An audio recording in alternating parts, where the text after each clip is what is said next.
বিরোধী দলকে অন্যান্য সংসদ সদস্যকে যেভাবে তুচ্ছ তাচ্ছিল্য করে কথাবার্তা বলার স্টাইল, প্রধানমন্ত্রীর সামনে দাঁড়িয়ে তিনি অনেকটা ডিফেক্টো প্রধানমন্ত্রীর মতো যেভাবে ভঙ্গিমায় কথাবার্তা বলেন এবং সংবিধানের যে ধরনের ব্যাখ্যা নিজের মতো করে আপন মহিমায় দেন, মাঝে মাঝে যা স্ববিরোধিতায় রূপান্তরিত হয়, সেগুলো জনমনে আতঙ্ক সৃষ্টি করছে। আর একজন ওবায়দুল কাদের আমরা দেখতে পাই কিনা। বাংলাদেশে রাজনীতির একটা নতুন মেরুকরণ তৈরি হয়েছে। জুলাই বিপ্লব পরবর্তী ১.৫ বছর পরে একটি সরকার গঠিত হয়েছে।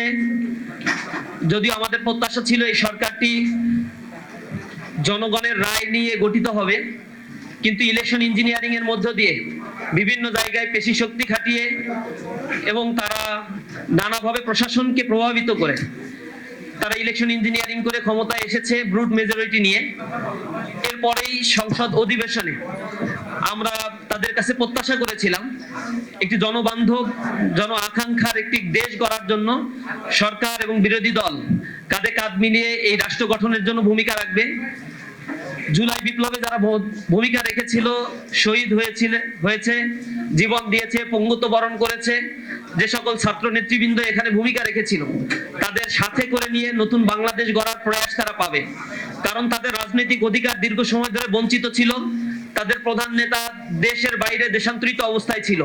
এই অবস্থায় থেকে দেশের রাজনীতির একটা পরিবর্তনের জন্য যারা জীবন দিয়েছে, যারা এখানে আহত হয়েছে, পঙ্গুত্ব বরণ করেছে, তাদেরকে সাথে নিয়ে এই দেশ গড়ার যে সুযোগটা তাদের ছিল, সেটা তারা না করে ভিন্ন পথে ভিন্ন পন্থা তারা অবলম্বন করেছে। এবং তাদের মধ্যে যে অহংবোধ, সংসদে দাঁড়িয়ে স্বরাষ্ট্রমন্ত্রীর বক্তব্যের ক্ষেত্রে বিরোধী দলকে অন্যান্য সংসদ সদস্যকে যেভাবে তুচ্ছ তাচ্ছিল্য করে কথাবার্তা বলার স্টাইল, প্রধানমন্ত্রীর সামনে দাঁড়িয়ে তিনি অনেকটা ডিফেক্টো প্রধানমন্ত্রীর মতো যেভাবে ভঙ্গিমায় কথাবার্তা বলেন এবং সংবিধানের যে ধরনের ব্যাখ্যা নিজের মতো করে আপন মহিমায় দেন, মাঝে মাঝে যা স্ববিরোধিতায় রূপান্তরিত হয়, সেগুলো জনমনে আতঙ্ক সৃষ্টি করছে। আর একজন ওবায়দুল কাদের আমরা দেখতে পাই কিনা। আমরা শঙ্কিত হয়ে পড়েছি।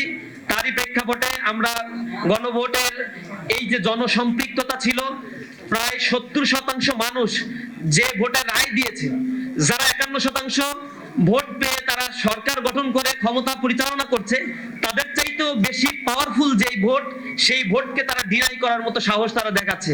এখন তারা সেই প্রস্তাব উত্থাপন করবে না, সেই রায়কে তারা বাস্তবায়ন করবে না।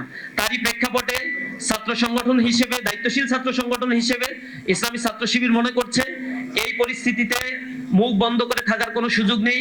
আমরা আমাদের কথাগুলো বলবো, আমাদের দাবিগুলো উত্থাপন করছি। সরকারের সুবুদ্ধি উদয় না হলে আমরা রাজপথে দাঁড়িয়ে আমাদের কথাগুলো বলার চেষ্টা করব এবং দাবি আদায়ের জন্য ছাত্র জনতাকে সাথে নিয়ে আমরা রাজপথে থাকবো ইনশাআল্লাহ।